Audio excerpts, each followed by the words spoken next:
बिस्मिल्लाहिर्रहमानिर्रहीम, अस्सलाम वालेकुम। आप देख रहे हैं नया दिन रमज़ान स्पेशल। मैं हूं आपके साथ महक असलम। मैं हूं आपके साथ मोहम्मद शुएब। अल्हाकुमुत तकासुर हत्ता ज़ुरतुमुल मक़ाबिर। तुम्हें गाफिल रखा माल की ज़्यादा तलबी ने, यहाँ तक कि तुमने कब्रों का मुंह देखा। आज के शो का आगाज़ इस आयत करीमा से ही किया जा सकता है, क्योंकि हम शायद गाफिल हो चुके। रमज़ानुल मुबारक पूरे साल के गुनाह ख़ताएँ माफ़ करवाने, रहमतें और बरकतें समेटने का महीना था। ये माल समेटने का महीना कैसे बन गया? वाज़ेह अहकामात जानने के बावजूद यकम रमज़ान से ही बाज़ार में खाने पीने की अशया का बहरान हुआ। फिर वो इतनी महंगी हुई कि गरीब नहीं, एक मिडिल क्लास फैमिली के लिए भी रमज़ान शायद अब सिर्फ़ एक खजूर से अफ्तार करने का रमज़ान रह गया। ये लिबास मुस्लिम में सर पर टोपी, हाथ में तस्बीह पकड़े ज़ख़ीरा अंदोज़ी करने वाला कोई भी मुसलमान क्या इन अहकामात से वाकिफ़ नहीं? बिल्कुल। और अगर हम आज के दौर की बात करें, जो कि करना बेहद ज़रूरी है, क्योंकि हालिया दिनों में जो कुछ हो रहा है वो हम सबके सामने है। हुर्मत रसूल सल्लल्लाहु अलैहि वसल्लम पर आँच आने की बात हुई तो जनाब आपने सड़कें बंद कर दी, रास्ते बंद कर दिए और ताजिर बिरादरी ने शटडाउन हड़ताल कर दी।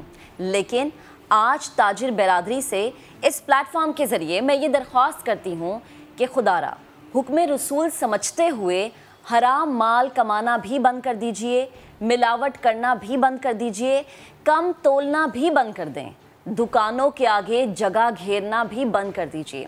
दरख्वास्त ये भी है कि टैक्स चोरी भी बंद कर दें और हुक्म रसूल समझते हुए ही ज़ख़ीरा अंदोज़ी भी बंद कर दीजिए, क्योंकि रसूल करीम सल्लल्लाहु अलैहि वसल्लम ने इसे मना फरमाया है। और इसी हवाले से कुछ अहादीस हैं जो कि मैं आपके सामने रखना चाहती हूँ। हज़रत मुअम्मर रज़ियल्लाहु अन्हु से रिवायत है कि आप सल्लल्लाहु अलैहि वसल्लम ने फरमाया कि ज़ख़ीरा करने वाला ख़ताकार है। इसी से रिलेट हज़रत उमर फ़ारूक रज़ियल्लाहु अन्हु से रिवायत है कि आप सल्लल्लाहु अलैहि वसल्लम ने फरमाया कि ज़ख़ीरा अंदोज़ी करने वाला मलून है। और हज़रत उमर फ़ारूक रज़ियल्लाहु अन्हु से ही रिवायत है कि मैंने आप सल्लल्लाहु अलैहि वसल्लम से ये फरमाते हुए सुना है कि जिस शख्स ने मुसलमानों के ख़िलाफ़ ग़ज़ाई अजनास की ज़ख़ीरा अंदोज़ी की, अल्लाह ताला उस पर गुर्बत, अफलास और जज़ाम की बीमारी मुसल्लत कर देंगे। मैंने आपके सामने 3 अहादीस को रखा है। हम सुनते हैं, बचपन से सुनते आ रहे हैं, लेकिन हमारे कानों पर असर नहीं होता, हमारा ज़मीर नहीं जागता।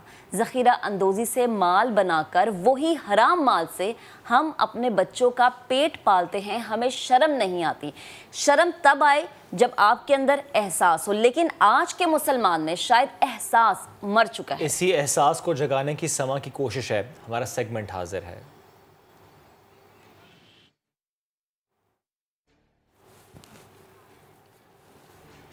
सेगमेंट है हमारा जिसमें हम सबसे पहले बात करेंगे कि हमारे यहाँ हो क्या रहा है, बाज़ारों में हो क्या रहा है।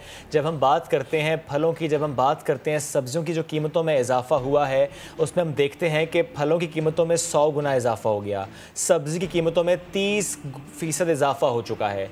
रमज़ान आते ही लीमू की कीमतों की क्या सूरत हाल है? यहाँ पर जनाब देखा ये जा रहा है कि डबल प्राइस हो गई है। वो शहर, वो इलाका, वो बाज़ार जहाँ 200 रुपये में लीमू बिकता था, वहाँ अब 400 रुपये किलो का लीमू हो चुका है। बिल्कुल। और दर्जा दोम का माल भी दर्जा अव्वल का कहकर फ़रोख्त किया जा रहा है, यानी हम यहाँ पर भी बाज नहीं आ रहे। मुल्तान में आम सारिफ को लीमू 480 रुपये से कम में नहीं मिल रहा, तभी तो अवाम परेशान है, शिकवा करते हैं कि खुदारा इस ज़ख़ीरा अंदोज़ी को, इस हराम खोरी को बंद कर दें। राशिद हमीद की रिपोर्ट में जानते हैं। 450 रुपये किलो भाई, आयो नींबू 450। आपको लीमू 200 रुपए का मिलना चाहिए, लेकिन मुनाफाखोरी ने आवाम की जेब को ऐसा निचोड़ा कि लीमू 5 से 600 रुपए फी किलो बिक रहा है। सबसे पहले लिए चलते हैं सिंध के जिला टंडोवाला यार में, जहां का किसान लीमू 100 रुपए फी किलो के हिसाब से बेच रहा है। व्यापारी यहाँ से हमारे से उठाते हैं, बाजार में भी 100 रुपए किलो से हिसाब से उठाते हैं, वहाँ बेचे 400-500 के हिसाब से बेचते हैं। लेकिन मुल्तान या दूसरी मंडी में लीमू लेकर पहुंचने वाला आड़ती कहता है कि वो 200-250 रुपए का लीमू किसान से खरीद कर लाया है। अरे 1 किलो के पीछे 20 से 25 रुपए का खर्चा है। उधर जो है 200 से लेके 250 रुपए किलो फी उधर मिल रहा है नींबू। तो इधर खर्चा वगैरह लगा के 300 रुपये किलो पड़ जाता है।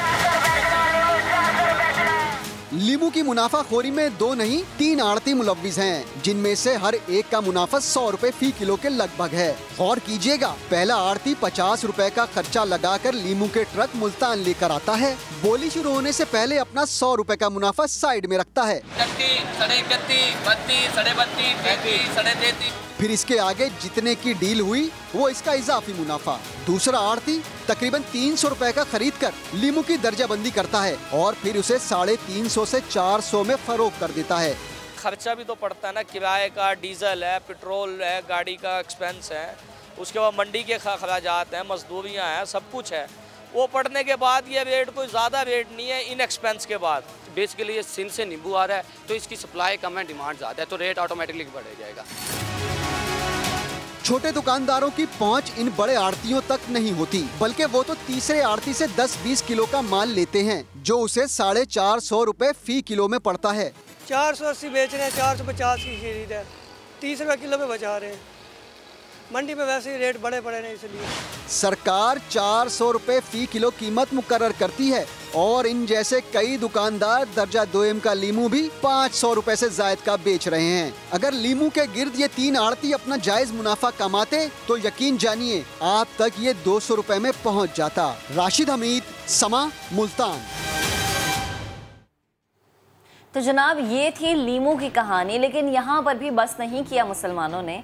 दूध जो कि हर घर में इस्तेमाल होता है, चाहे आधी थैली इस्तेमाल हो चाहे 1 या 2, लेकिन मुनाफाखोरों ने इसे जहर बना दिया है। किस तरह? इस तरह से कि बहुत सी दुकानों पर दूध के नाम पर केमिकल बेचा जा रहा है और ज़्यादा मुनाफे की लालच में ये लोग क्या कुछ कर रहे हैं, इस पर आबिद अली ने रिपोर्ट तैयार की है, आपको दिखाते हैं।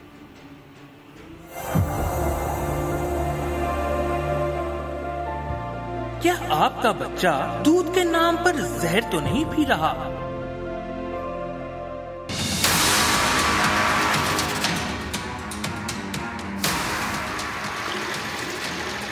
दूध कैल्शियम देता है, लेकिन ये दूध नहीं बल्कि सफेद जहर है जो जिस्म से कैल्शियम छीन रहा है।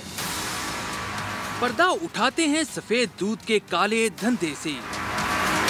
इस्लामाबाद के इलाके गोलड़ा में भैंसों के बाड़े, जहां बीमारियों को जन्म दिया जाता है। दूध की मिकदार बढ़ाने के लिए इन भैंसों को हार्मोनल इंजेक्शन लगाए जाते हैं।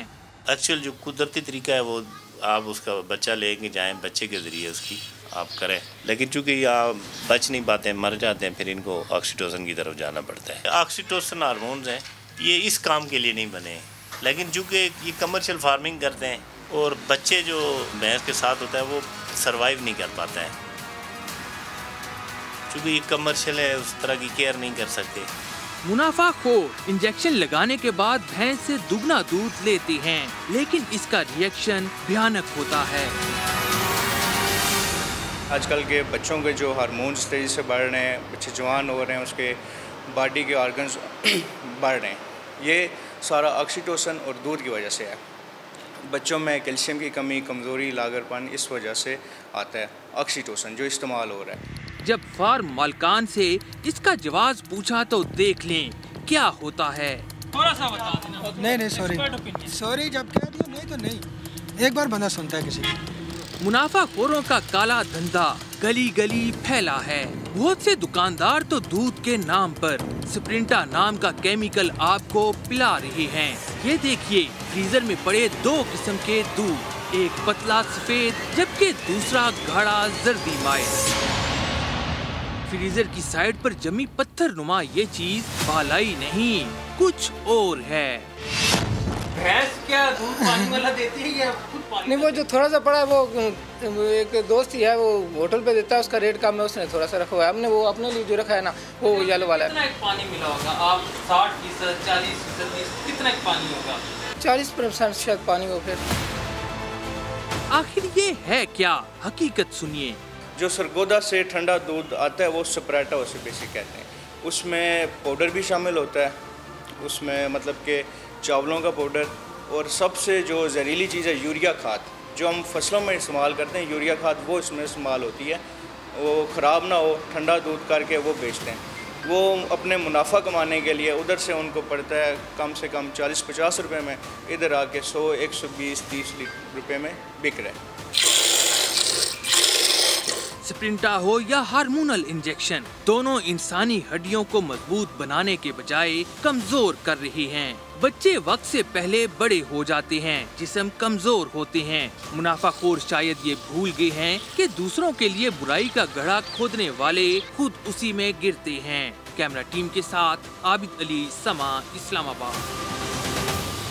लोग ज़ख़ीरा अंदोज़ी करके सूद के ज़रिए माल कमा के, हराम ज़राए से माल कमा के, बिलखुसूस ज़ख़ीरा अंदोज़ी करके ये समझते हैं कि बस कर लो, रमज़ान है ना, ज़कात भी निकाल देंगे, सदक़े भी दे देंगे, इफ्तारियाँ भी करा देंगे, गरीबों की मदद भी कर देंगे, तो चलो ये जो हमारा हराम माल है ये पाक हो जाएगा। हराम माल से दी गया सदका कबूल नहीं होता, हराम माल से किया गया हज कबूल नहीं होता, हराम माल से कराई गई किसी को इफ्तार अल्लाह की बारगाह में कबूल नहीं होती, हराम माल से किया कोई खैर का अमल कबूल नहीं होता।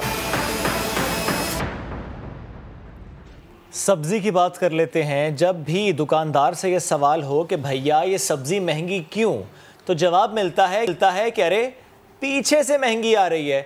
हमारे नुमाइंदे वहाब कामरान ने ये जानने की कोशिश की है जो पीछे से महंगाई वाला मामला है ये असल में है क्या, यानी हक़ाइक़ का खोज लगाने की ये काविश। इस्लामाबाद की मरकज़ी सब्ज़ी मंडी वो पहुँचे और फिर रिटेल मार्केट का रुख किया, तो कितना फ़र्क था, क्या सूरत हाल थी, आपको दिखाते हैं। दुकानदार महंगाई का ये जवाब बताते हैं कि भैया मंडी से माल महंगा मिलता है तो सस्ता कैसे बेचें। हकीकत जानने के लिए हम पहुंचे हैं इस्लामाबाद की सब्जी मंडी ताकि कीमतों का जायजा ले सकें।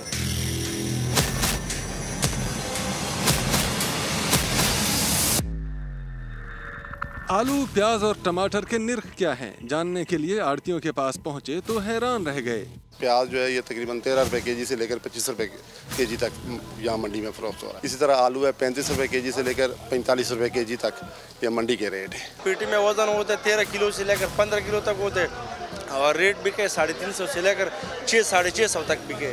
ये तो है आड़त का रेट, चंद दूर छोटे व्यापारियों के निर्ख भी जान लें। प्याज जो अच्छा है 3028 रुपए की बोरी है, जो अच्छा प्याज है 40 से कम नहीं भरा करता है। मंडी से बाहर भी ठेले वालों से पोश इलाकों के बड़े दुकानदारों तक अवाम की जेब पर डाका डालने में कोई किसी से कम नहीं।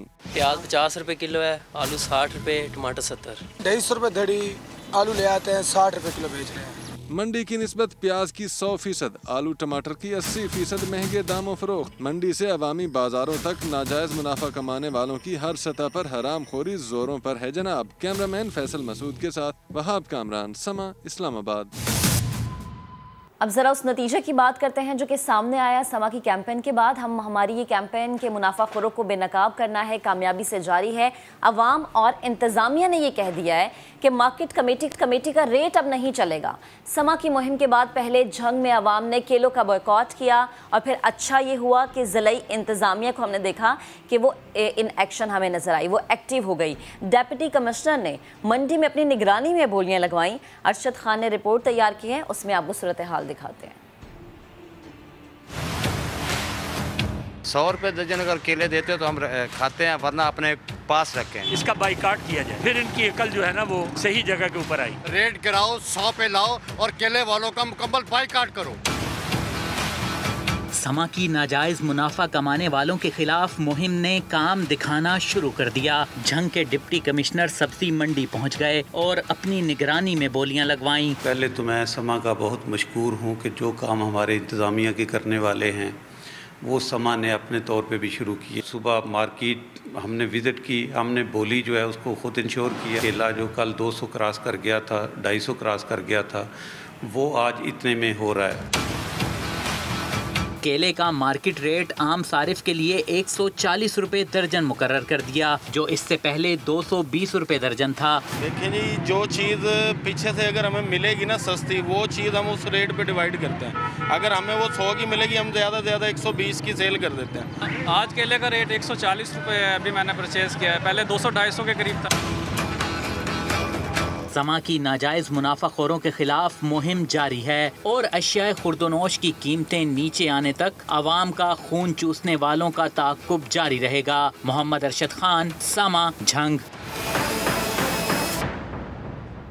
कहाँ कहाँ पर हो रहा है, वो चाहे लीमू की कहानी हो, वो चाहे दूध का दूध और पानी का पानी हो, और चाहे वो फलों की कीमतों से मुताल्लिक बात हो। इसके साथ साथ हम आपकी आज मुलाकात एक ऐसी खातून से कराएंगे जो इस महंगाई के दौर में इंस्टॉलमेंट पर राशन फराहम करती है, और इसके साथ साथ कैसे वो मिडल मैन को हिट कर रही है कि वो डायरेक्ट माल लेकर आती है और इसमें मिडल मैन इन्वॉल्व नहीं होता और चीज़ें उसी दाम मिलती हैं जिस दाम में मिलनी चाहिए। ये औरत सवाब कमा रही है। इससे मुलाकात कराएंगे ब्रेक के बाद।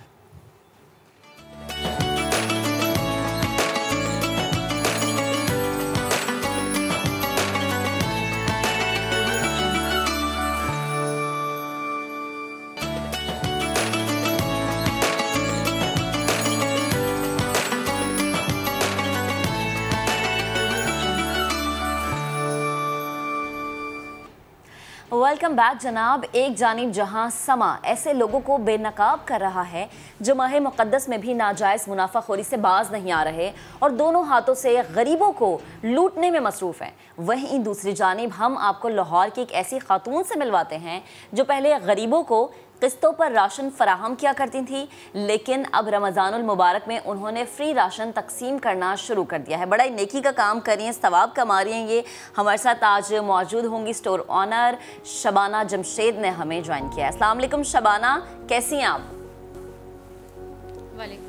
वालेकुम सलाम, मैं ठीक हूँ। अच्छा शबाना, मुझे ये बताएं, फाइन लिविंग के नाम से आपके स्टोर्स पर हम देख रहे हैं कि काफ़ी अरसे से गरीबों को आसान किस्तों पर राशन दिया जाता है, लेकिन जब से रमज़ान आया है तो ये राशन जो है मुफ्त में मिलने लग गया है। तो क्या प्लान है आपका? ये जो स्कीम है ये सिर्फ रमज़ान तक है या इसके बाद भी जारी रहेगी? बेसिकली क्योंकि फाइन लिविंग काम ही गरीब दिहाड़ीदार मज़दूर लोगों के लिए करती है, लेकिन इंस्टॉलमेंट पर राशन इसको इसलिए दिया जा रहा है कि उनके लिए बाइंग पावर नहीं रही, इतनी इनकम नहीं है जितने का सामान उन्हें जो है ना वो ख़रीदना होता है। तो फाइन लिविंग क्या करता है, उनको आसान इंस्टॉलमेंट बना देता है जिसके ऊपर वो राशन जो है ना वो लेके जा सकते हैं। लेकिन रमज़ान में ज़ख़ीरा अंदोज़ों ने इस कदर प्राइजेस हाई कर दी हैं, मार्केट में चीनी नहीं है, मार्केट में आटा नहीं है, अब हमें भी अवेलेबल नहीं हो सका होगा तो हम आगे कैसे देंगे आसान एक साथ में।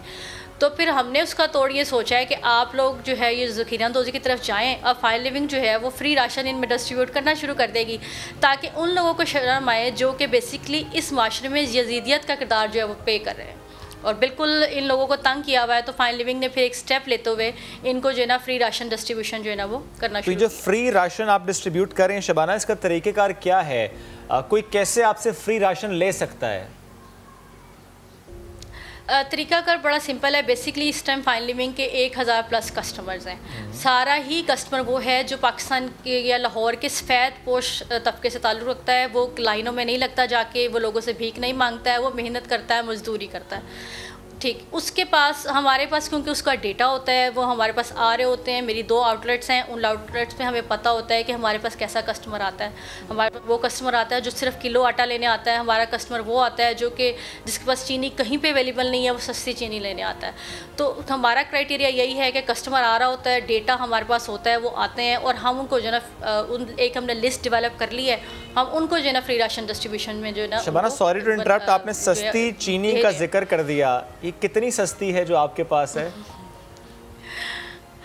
बेसिकली सस्ती चीनी तो 85 ही है और वो भी बड़ी मुश्किलात के बाद मैंने जो है ना वो ली है। तकरीबन 10 दिन से हमारे पास चीनी नहीं थी। कस्टमर हमारा गरीब इतना परेशान था। आप देखें रमज़ान चल रहा है, लोगों ने अफ्तारी में गरीब आदमी ने सिर्फ मीठा शरबत या पानी ही पीना होता है। अब चीनी भी अवेलेबल नहीं है, तो उसके लिए फिर मुझे DCO को कॉल करनी पड़ी और देन जाके मुझे चीनी अवेलेबल हुई है। ये हालात है, आप ये देखें। अच्छा, और अब जाके जो है ना मैं 85 में चीनी जो है उनको देना। शबाना मुझे बताएं, क्या वाकई ऐसा था कि लाहौर में गुज़श्ता कई दिनों से चीनी नापैद थी, मिल नहीं रही थी? स्टोर में तो थी लेकिन स्टोर मालिकाने कहते हैं कि चीनी नहीं है।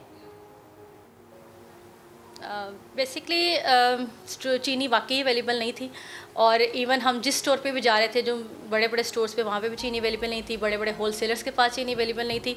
तो तभी मैंने आपको बताया कि मजबूर होकर मैंने DCO लाहौर को फ़ोन किया और थैंक यू उनका कि उन्होंने मुझे चीनी जो है ना अवेलेबल करके दी।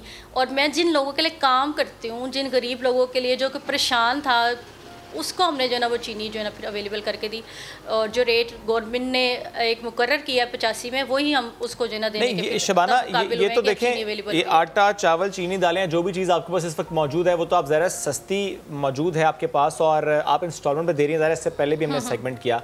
लेकिन मैं पूछना चाह रहा हूँ कि जो फ्री राशन का मामला आपने डिस्ट्रीब्यूट किया, क्योंकि कुछ फुटेज भी हमारे पास आई कि आप डिस्ट्रीब्यूट कर रही हैं गरीबों में, फ्री राशन डिस्ट्रीब्यूट कर रही हैं, ये क्या कैंपेन है, ये किस तरह से आप दे रही हैं लोगों को फ्री राशन?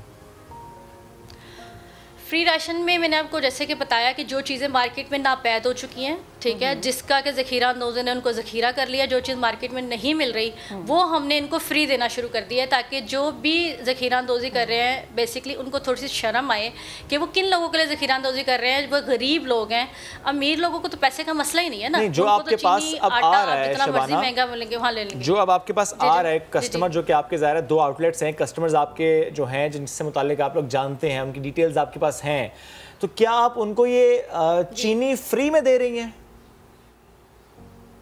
जी फिलहाल जो है ना हम उनको फ्री राशन डिस्ट्रीब्यूशन कर रहे हैं और उनको चीनी और आटा हम लोग जो है ना फ्री में दे रहे हैं, और बाकी चीज़ें उसी तरह इंस्टॉलमेंट पे दे रही हैं? बाकी चीज़ें इसी तरह इंस्टॉलमेंट पे दे रहे हैं। ठीक। अच्छा शबाना, ज़रा हम अगर आपके माजी की बात करें तो आप ख़ुद भी बहुत ज़्यादा सख्त हालात का सामना कर चुके हैं, और अभी जो ख़वातीन आपके साथ काम करी उनमें से बहुत सारी ऐसी हैं जो कि अपने माली हालात के हवाले से बहुत परेशान है, कुछ बेवा ख़वातीन भी आपके साथ काम करी हैं, तो उनकी सैलरी किस तरह से मैनेज करती हैं, महीने भर का जो बजट है वो आप किस तरह से बनाती हैं, ज़रा इस हवाले से भी बताएँ। बेसिकली ऐसा ही है, बिल्कुल मेरे पास बिल्कुल भी वो ख़वातीन जो है ना वो नहीं आती जो कि माली तौर पर आसूदगा होती, बल्कि वो होती हैं जो बेवा होती हैं, जिन अपने माली हालात से तंग होती हैं, और मैं जॉब अपॉर्चुनिटीज़ उन्हीं को देती हूँ, उनके सोर्सेज ऑफ इनकम नहीं होता। अब उनकी सैलरीज किस तरह जनरेट करते हैं, डेफिनेटली हम भी अपना कुछ ना कुछ प्रॉफिट मार्जिन रख रहे होते हैं। हम उस तरह का प्रॉफिट मार्जिन नहीं रख रहे होते जिस तरह के आम तौर पे लोग कमा रहे होते हैं। हम जो माइनर प्रॉफिट मार्जिन रख रहे होते हैं उसी में से उनकी सैलरीज जो है ना वो मैनेज करते हैं हम लोग। सही। अच्छा शबाना, मैं फिर उस तरफ आऊँगा, जो फ्री राशन की बात हो रही, ज़ाहिर सवाब आप इस वक्त कमा रही हैं, आटा और चीनी आप इस वक्त मुफ्त दे रही हैं, तो वो जो कस्टमर आपके हैं वही कस्टमर जो कि हमेशा से आते आए हैं, दिहाड़ीदार मजदूर तबका, गरीब शख्स, वही आके राशन ले रहा है, या कि अब इसमें ऐड कर दिया आपने, या और लोग भी आ रहे हैं जब से उनको मालूम हुआ है कि ये वो दुकान है जहाँ पर जाएंगे तो राशन तो मिलेगा इंस्टॉलमेंट पे सस्ता, लेकिन ये चीनी, ये आटा, ये फ्री मिलेगा, बाहर तो मिलता नहीं, महंगा भी नहीं मिलता, कुछ जगहों पे आपके पास फ्री मिलेगा, लोग ज़्यादा आ रहे हैं? बेसिकली ज़ाहिर ज़्यादा आ रहे हैं यहाँ पे, जितना भी हमारी दोनों, क्योंकि 2 आउटलेट हैं स्टेप फाइल लिविंग की, दोनों पे आता ही गरीब और मजदूर तबका है, ठीक है। मोस्टली जिनके पास पैसे हैं वो बच्चे बड़े मार्ट पे जाना चाहते हैं, मेरे पास क्योंकि वो गरीब मजदूर तबका ही आता है, तो डेफिनेटली जो सुन रहा है वो साथ साथ एड ऑन होता जा रहा है, क्योंकि इस टाइम जहाँ पे है स्टोर सिंहपुरा में, इसके साथ बहुत वसी एक कच्ची आबादी है, वहाँ से लोग आते हैं, तो जो सुन रहा है कि अच्छा यहाँ पे फैसिलिटी है, तो डेफिनेटली कस्टमर हमारे साथ जो है ना वो एड ऑन जो है ना वो होते जा रहे हैं। अच्छा शबाना, लास्ट में मुझे बस ये बता दें कि आपके जहन में ये ख्याल कैसे आया कि मिडल मैन को ज़रा आउट करना है और मैंने ख़ुद इन होना और हर चीज़ मैनेज करनी है ताकि आवाम जो है हमारी उसको सहूलत मिल सके?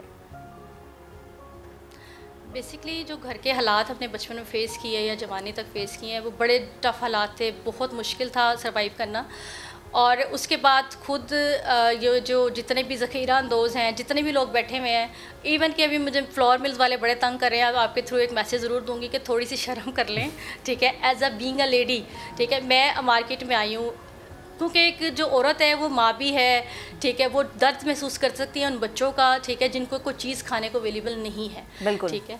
तो हम जो है ना वो इसी तरह उनके लिए मैनेज करने के लिए जो करते हैं, तो और ये बेसिकली हमारे हालात थे जिसने हमें मजबूर भी, हमने जो फेस किया वो हमारे से आने वाली जो जनरेशन है उसमें कुछ आसानी हम पैदा करते हैं, और मुझे लगता है कि शबाना ये इंसानियत है कि अगर आप एक तकलीफ से गुजर गए ना तो आपको चाहते भी आप यही हैं कि कोई दूसरा इस तकलीफ से ना गुजरे, यही इस चीज़ की मिसाल है कि आपके अंदर एहसास जिंदा है। बेहद शुक्रिया, हमारे साथ मौजूद थी, गुफ्तगू की, और जनाब जिन लोगों को फ्री चीनी चाहिए, मजदूर हैं, दिहाड़ीदार हैं, वो शबाना से राबता कर सकते हैं। आगे बढ़ते हैं, अहम खबर है, मुस्लिम लीग नून की पार्लिमानी पार्टी का इजलास शुरू हो गया है। पीपल्स पार्टी के शरीक ना होने पर मुशावरत और हिकमत अमली तय की जा रही है। मजीद बात करेंगे अपने नुमाइंदे उस्मान खान ने हमें ज्वाइन किया। उस्मान, कहिएगा मुस्लिम लीग नून की पार्लिमानी पार्टी का इजलास कौन कौन शामिल है इसमें? जी बिल्कुल, शाहिद खकान अब्बासी जो है वो इस इजलास की सदारत कर रहे हैं। एहसन इकबाल, मरियम औरंगजेब, सायरा औरंगजेब, फजल रफीक समेत दीगर अरकान हैं। क्योंकि हंगामी तौर पर इजलास बुलाया गया, इसलिए बहुत से अरकान शरीक नहीं हो सकते हैं और साथ ही साथ JUI का वक्फ है मौलाना असद महमूद की सरबराही में भी पहुंचा। तो ये मुश्तरका तौर पर इजलास हुआ जिसमें यह फैसला किया गया कि मुस्लिम लीग नून कौमी असम्बली इजलास में शिरकत करेगी। मुस्लिम लीग नून और JUI इजलास में एहतजाज भी किया जाएगा, करारदाद की हिमायत की जाएगी, लेकिन हुकूमती तरीकाकार जो है वो काबिल कबूल नहीं है। अरकान का इस बात पर इत्तफाक हुआ है और मुस्लिम लीग नून की जानिब से मुतालबा भी किया गया है कि मजहबी जमातों से होने वाले माहिदों को ऐवान में लाया जाए और हुकूमत चूँकि आज एक करारदाद आ रही है तो उसी हवाले से हिकमत अमली तय करने के लिए नून लीग और JUI का ही मुश्तरका। अच्छा उस्मान, एक बात और बताइएगा, ये जो मशावरत हुई पीपल्स पार्टी के इजलास में शरीक ना होने से मुताल्लिक, इससे मुताल्लिक अगर आप मुझे अपडेट कर पाएँ, चूँकि कल हमने ये भी देखा कि राजा परवेज़ अशरफ साहब ने तो फ्लोर ऑफ द हाउस में कहा कि इमरान खान साहब को यहाँ आना चाहिए, यहाँ पर पॉलिसी बयान देना चाहिए। अब पीपल्स पार्टी शरीक नहीं हो रही, डिस्कशन नून लीग कर रही है उनके शरीक ना होने पर। देखिए बिल्कुल कल बड़ा गरज बरस के जो है वो तकरीर की राजा परवेज़ अशरफ ने और काफ़ी तनकीद की थी, लेकिन उनको ये अंदाज़ा नहीं था कि आज हुकूमत जो इजलास बुला लेगी और ये भी तवक्को नहीं की जा रही थी कि हुकूमत फौरी तौर पर करारदाद जो है वो भी ऐवान में ले आएगी। तो ये तवक्को से बरक्स हुआ जिस पर पीपल्स पार्टी ने फैसला किया कि वो इजलास में शिरकत ना करे। इसी हवाले से मुस्लिम लीग नून और JUI ने मिलकर ये फैसला किया है कि अगर पीपल्स पार्टी नहीं आती है तो उनका अपना फैसला होगा, ताहम जो बाकी दो बड़ी जमातें हैं वो इजलास में जाएंगी और हुकूमती तरीक़ाकार पर एहतजाज भी करेंगी और जो फ्रांस से मुताल्लिक करारदाद आ रही है उसकी हिमायत भी की जाएगी। ठीक उस्मान, इजलास कब तक शुरू होगा? देखिए चूंकि हुकूमती पार्लिमानी पार्टी का इजलास चल रहा है, वज़ीर आज़म वहाँ पर इज़हार ख्याल कर रहे हैं, इसलिए अब इंतजार किया जा रहा है कि जैसे ही PTI की पार्लिमानी पार्टी का इजलास खत्म होता है, वज़ीर आज़म ऐवान में आते हैं, तमाम अरकान मौजूद होंगे, तो उसके बाद जो है बाकायदा तौर पर इजलास कौन समय तक शुरू हो जाए। ठीक है उस्मान, बेहद शुक्रिया, आप हमारे साथ मौजूद थे और गुफ्तगू कर रहे थे और बता रहे थे आप कि जो इस वक्त इजलास जारी है मुस्लिम लीग नून की पार्लिमानी पार्टी का, वो इस वक्त जारी है और पीपल्स पार्टी के इजलास को ज्वाइन न करने के हवाले से हिकमत अमली भी तय कर ली गई है। और जिस तरह अभी उस्मान ने भी महक बताया कि गुज़श्ता रोज़ जिस तरह गर्जे बरसे राजा परवेज़ अशरफ साहब, उन्होंने कहा कि इमरान खान साहब को यहाँ आना चाहिए था। उन्होंने कहा जो मामलात होते हैं ये पार्लियामेंट में आने चाहिए, इस पर डिस्कशन होनी चाहिए, पार्लियामेंटेरियंस को एतमाद में लेना चाहिए। शायद वो एक्सपेक्ट नहीं कर रहे थे कि हुकूमत बहुत जल्दी ये मामलात पार्लियामेंट में ले आएगी। अब पीपल्स पार्टी पीछे हट गई है, पीपल्स पार्टी शरीक नहीं हो रही, लेकिन नून लीग ने जो इजलास किया उन्होंने फैसला किया कि अगर पीपल्स पार्टी शरीक नहीं भी होती तो PMLN के जो MNAs हैं वो इजलास में शरीक होंगे, JUI शरीक होगी। और इस वक्त पाकिस्तान तहरीक इंसाफ का पार्लिमानी पार्टी का इजलास जारी है, इमरान खान उसकी सदारत कर रहे हैं। जैसे ही इजलास ख़त्म होगा इमरान खान साहब पार्लियामेंट में यानी नेशनल असम्बली में आएंगे, उसके बाद इजलास जो है बाकायदा तौर पर शुरू होगा। कुछ ताख़ीर ज़रूर हुई है इसीलिए कि अभी पार्लिमानी पार्टीज़ के इजलास जारी हैं। अब आपको बताएं कि लाहौर में एक ऐसा ख़ानदान है जहां एक ही घर में बिनाई से महरूम 4 अफराद फाकों में ज़िंदगी बसर कर रहे हैं। किराए के घर में रहने वाले ये लोग किसी मसीहा के मुंतज़िर नज़र आते हैं। आयशा अता की रिपोर्ट में आपको मज़ीद दिखाएंगे।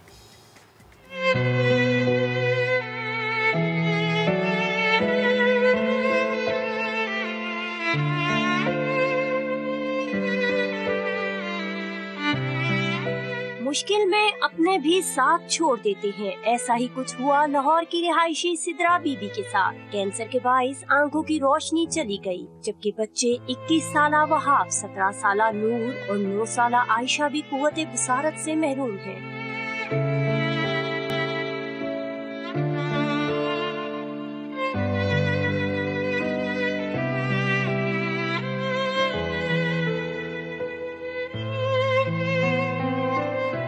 ना कोई कमाने वाला ना ही खिलाने वाला। बिनाई के बाइस शोहर ने साथ छोड़ा तो सिद्रा के बहन भाई भी दूर हो गए। ऐसे में घर पर फाकों ने डेरे डाल लिए। सरी हो जाता है क्योंकि 8-8 दिन, 3-3, 4-4 दिन, 2-2 दिन, 1 दिन का फाका तो ये। इस वक्त फिरदौस आशिक अवान गुफ्तगू भी करें, आपको लेकर चलेंगे थोड़ी देर में। अभी रिपोर्ट आपको हम दिखा रहे थे, आयशा तक की रिपोर्ट थी लाहौर से। चूँकि ज़रा ये मामलात हम आपके सामने भी रख रहे हैं जो हमारे इस प्रोग्राम का हिस्सा हैं कि कुछ स्टोरीज़ हमारे पास हैं, लेकिन इसके साथ साथ जो इस वक्त सिचुएशन है उस पर बात करना भी ज़रूरी है। जैसे कुछ देर पहले हमने गुफ्तगू की थी कि पार्लिमानी पार्टीज़ का इजलास जारी है, PMLN का इजलास भी हुआ और उसमें ये फैसला हुआ कि इजलास में शरीक होंगे PMLN के MNAs। JUI शरीक होगी, लेकिन जो पीपल्स पार्टी शरीक नहीं हो रही उससे मुतालिक भी मुशावरत की गई और पीपल्स पार्टी ने जो फैसला किया है कि वो इजलास में शरीक नहीं होंगे। कल हमने देखा था, मैं बार बार ये बात करूं, जो कि राजा परवेज़ अशरफ साहब गरजे बरसे थे पार्लियामेंट में और उन्होंने कहा था कि इमरान खान साहब को पार्लियामेंट में आना चाहिए था, पॉलिसी बयान यहाँ देना चाहिए था, यहाँ पर बात करनी चाहिए थी। करारदाद का भी जिक्र उन्होंने किया, तो आज करारदाद पेश की जाएगी पार्लियामेंट में और उस करारदाद से मुताल्लिक जब हम बात करें तो PTI का पार्लिमानी पार्टी का इजलास भी इस वक्त जारी है और जैसे ही वज़ीर आज़म इमरान खान साहब पहुँचेंगे नेशनल असम्बली तो उसके बाद फिर इजलास बाकायदा तौर पर शुरू होगा। 3 बजे इजलास शुरू होना था, कुछ ताख़ीर हुई है और इसी दौरान हम देख रहे हैं कि मुख्तलिफ खबरें भी आ रही हैं, मुख्तलिफ सियासी जमातों के जो पार्लिमानी पार्टी का इजलास है वो भी हो रहा है। बिल्कुल, नून लीग का भी पार्लिमानी पार्टी इजलास इस वक्त जारी है जिसकी सदारत कर रहे हैं शाहिद खान अब्बासी और एहसन इकबाल, मरियम औरंगजेब, ताहिरा औरंगजेब, साद रफीक समेत दीगर अरकान शामिल हैं और PTI जो है उसका भी पार्लिमानी पार्टी इजलास जारी है और पीपल्स पार्टी जो कि ज्वाइन नहीं कर रही आज के इस इजलास को, उस हवाले से नून लीग हिकमत अमली अपनी तय करी, क्योंकि जैसा शुएब आप भी जिक्र करें कि कल राजा परवेज़ अशरफ का एक मुतालबा था कि खान साहब आएँ और आके कौमी असम्बली के फ्लोर पर बात करें और यही एक बेहतर तरीका है और उन्होंने कुछ दरख्वास्तें भी की। जब वो मान ली गई तो पीपल्स पार्टी जो है बैक फुट पर चली गई है। रीज़न अभी तक पीपल्स पार्टी की जानिब से नहीं बताया गया कि क्या रीज़न है और JUI की अगर हम बात करें तो उनके मौलाना असद महमूद भी अपोजिशन लीडर के चैम्बर में इस वक्त पहुँच गए हैं और जब ये पार्लिमानी पार्टीज़ का इजलास ख़त्म हो जाएगा इसके बाद हम देखेंगे कि जो मेन इजलास है जिसका वक्त दिया गया था 3 बजे का, जो कि कुछ ताख़ीर का शिकार हो गया है, वो फिर शुरू होगा और फिर देखना ये है कि जो एक अहम और बहुत ज़्यादा सेंसिटिव मामला था उस पर गवर्नमेंट की क्या हिकमत अमली है, क्योंकि हमने देखा कि वज़ीर दाखिला शेख रशीद साहब जो हैं वो कह रहे थे कि इसके बाद भी जो है वो मैं कल एक प्रेस कॉन्फ्रेंस करूँगा।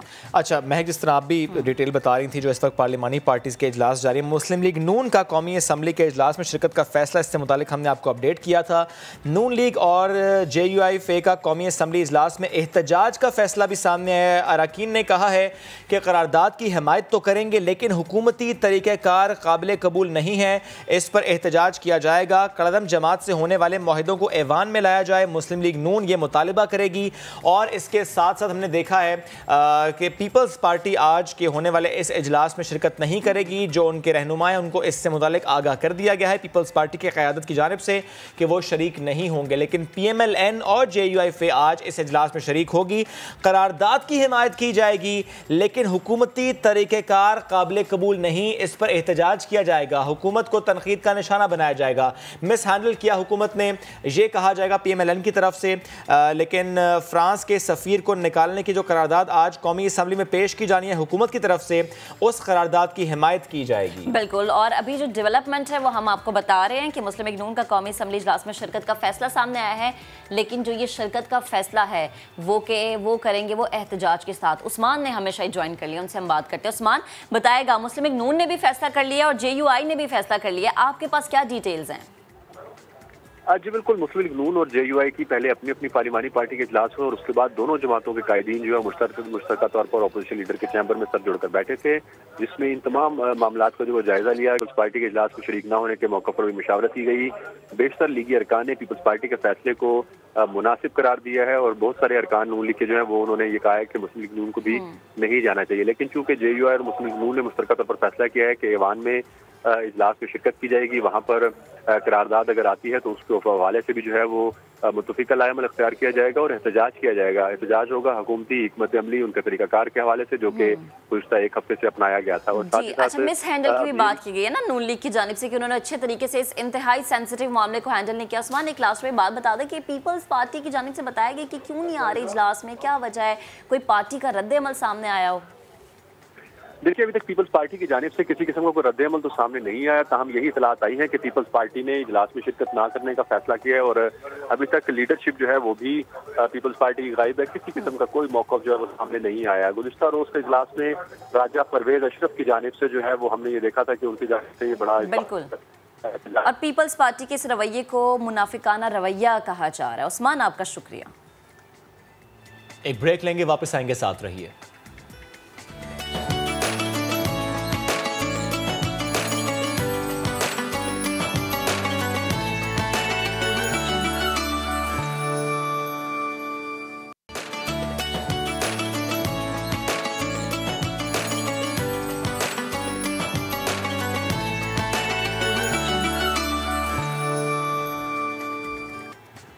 वेलकम बैक जनाब। एक अंदाजे के मुताबिक पाकिस्तान में 20 लाख से ज़ायद स्ट्रीट चिल्ड्रन बच्चे हैं। ऐसे मुआशरे में जहाँ पर अब घरों में रहने वाले बच्चे महफूज नहीं है, तो सोचें कि उन बच्चों का क्या हाल होता होगा जो सड़कों पर हैं या फिर गलियों में फिरने वाले हैं, बेयारो मददगार हैं। और जब ऐसे बच्चों के बारे में हम सुनते हैं या सोचते हैं, उनके ख़तरात के बारे में जब हमें मिलती है आगाही या न्यूज़ मिलती है, तो यकीनन रोंगटे खड़े हो जाते हैं। लेकिन एक इदारा अपनी मदद आपके तहत इन बच्चों के हवाले से नहायत काबिल सताइश इकदाम कर रहा है। स्ट्रीट चिल्ड्रन पाकिस्तान के नाम से ये फलाही इदारा कई प्रोजेक्ट्स पर काम कर रहा है। अरशद फ़िरोज़ ख़ान साहब ने हमें ज्वाइन किया है, समाजी कारकुन हैं आप और इससे मुताल्लिक आप ज़ाहिर बहुत काम करें। अरशद साहब, thank you very much for joining us. थोड़ा सा प्लीज़ शेयर कीजिएगा पाकिस्तान में सूरत हाल क्या हम देख रहे हैं, कुछ बेहतर हो रही है स्ट्रीट चिल्ड्रन को लेकर? जब हम देखते हैं कि इंडिविजुअल एफर्ट्स भी हो रही हैं, इदारे भी काम कर रहे हैं और आपकी फाउंडेशन भी इस हवाले से काम कर रही है। बिस्मिल्लाहिर्रहमानिर्रहीम। अल्हम्दुलिल्लाह पाकिस्तान में जो है सिचुएशन जो है काफ़ी बेहतर हो रही है इस हवाले से। और मैं एक बात क्लियर करना चाहूँगा कि ये स्पेशली इनका सारा क्रेडिट जो है आवाम को जाता है, क्योंकि ऐसे लोग हैं ओवरसीज़ पाकिस्तानीज़ हैं जो कि कॉन्स्टेंटली अप्रोच करते हैं हमें भी, और इस तरह बहुत से इदारे हैं उनको भी अप्रोच करते हैं ताकि पाकिस्तान में जो भी इस तरह लोग सफ़र कर रहे हैं। अभी आपने भी एक रिपोर्ट दिखाई लाहौर से एक खातून की, तो इस तरह बहुत से फैमिलीज़ हैं जो कि सफ़र कर रहे होते हैं और बहुत से मुश्किलात का सामना कर रहे होते हैं। और स्पेशली जो है तालीम के लिहाज से जो है, क्योंकि तालीम हर कोई अफोर्ड नहीं कर सकता, तो फिर हमारा इदारा अल्हम्दुलिल्लाह हम इस पर फोकस करते हैं कि किस तरह इन बच्चों को आगे लाया जाए ऑर्फनेजेस के थ्रू, फोस्टर केयर के थ्रू। इस तरह होम्स बनाए जाएँ जहाँ पर इनको प्रॉपर तालीम दी जाए और मैट्रिक के बाद भी इनकी देखभाल की जाए, क्योंकि बहुत बार इस तरह होता है कि यतीम खाना या इस तरह ऑर्फनेजेस जो है वो फोकस करते हैं तालीम पर, लेकिन मैट्रिक तक ही उनकी तालीमी रसाई होती है, उसके बाद उन पर देखभाल नहीं की जाती है। हमारा फोकस ही यही होता है कि हम ख्याल करें ताकि वो एक एकेडमिक कैरियर तक पहुँचे और फिर उसके बाद अपने लिए डिसीजंस मेकिंग जो है वो प्रॉपर करे, ताकि कुछ ना कुछ जो है वो हासिल करे और अपनी मुल्क की खिदमत करें। सही अरशद साहब, ये बड़ा अच्छा कदम है आप लोगों का, बड़ी अच्छी सोच है, क्योंकि किसी एक बच्चे की भी ज़िंदगी संवार देना ये भी एक बहुत बड़ी जिम्मेदारी है। मुझे बताएं कि आपका फोकस ज़्यादातर किन इलाकों पर है? कौन कौन से इलाके ऐसे जो कि आपके रडार पर ज़्यादा है कि आप कहते हैं कि इन इलाकों में काम करना ज़्यादा ज़रूरी है? जी, जिस तरह हमारे इदारे का नाम ही सजेस्ट करता है स्ट्रीट चिल्ड्रन पाकिस्तान, तो वी आर फोकसिंग ऑन अल्हम्दुलिल्लाह whole cities in Pakistan. Specially हम जो है अब हम फिर देखते हैं कि किस जगह पर ज़रूरत ज़्यादा होती है। अब सिंध में वाटर पम्प्स की बहुत ज़्यादा ज़रूरत होती है। थर पार्कर में काफ़ी लोग फैमिलीज़ वहाँ पर सफ़र करती है, तो हम इस तरह हुकूमती फोर्सेस के साथ हाथ मिलाकर काम करते हैं। और फिर स्पेशली जो ट्राइबल एरियाज़ हैं पाकिस्तान में, हमारे KPK की साइड पे, वहाँ पर एजुकेशन की बहुत कमी होती है। पेरेंट्स जो है वो मजबूरन हमें बताते हैं कि उनको भेजना पड़ता है बच्चों को काम के लिए, वरना वो नहीं चाहते कि उनके बच्चे मैकेनिक शॉप्स पर काम करें, इस तरह का कोई काम करे, लेकिन उनको जो है वो मजबूरन भेजना पड़ता है। तो फिर हम क्या करते हैं कि हम उनकी जो एक परेशानी होती है राशन की या खाने पीने की या स्कूल के बच्चों की फ़ीस की, वो परेशानी हम दूर करते हैं लोगों की मदद से। और हम उनको कहते हैं कि हमसे ये वादा करें कि वो अपने बच्चों को स्कूल भेजें। तो अल्हम्दुलिल्लाह इस तरह भी नहीं है कि हमारी सारी सिटीज़ ही अफेक्टेड है। अब इस्लामाबाद हो गया, रावलपिंडी हो गई, इस तरह सिटीज़ है जो कि बहुत अच्छा परफॉर्म कर रही हैं। ओके, और जो जिन सिटीज़ में काम ज़्यादा रिक्वायर्ड है वहाँ पर भी आप लोग फोकस्ड हैं। मुझे बताएं एक बात कि एक रिपोर्ट के मुताबिक जो स्ट्रीट चिल्ड्रन होते हैं वो ज़्यादा वल्नरेबल होते हैं, चाइल्ड अब्यूज़ के केसेस 3 टाइम्स ज़्यादा रिपोर्ट होते हैं। इस हवाले से फिर आप लोग काम कर रहे हैं, आगाही हो या उनके हवाले से आप देखें कि क्या ज़रूरत है उनको, और अगर कोई ऐसा मामला हो तो उसको फिर उस तरह से डील किया जाए? जी, ये आपने बहुत ही अच्छी बात की और आपने बहुत अच्छा पॉइंट आउट किया।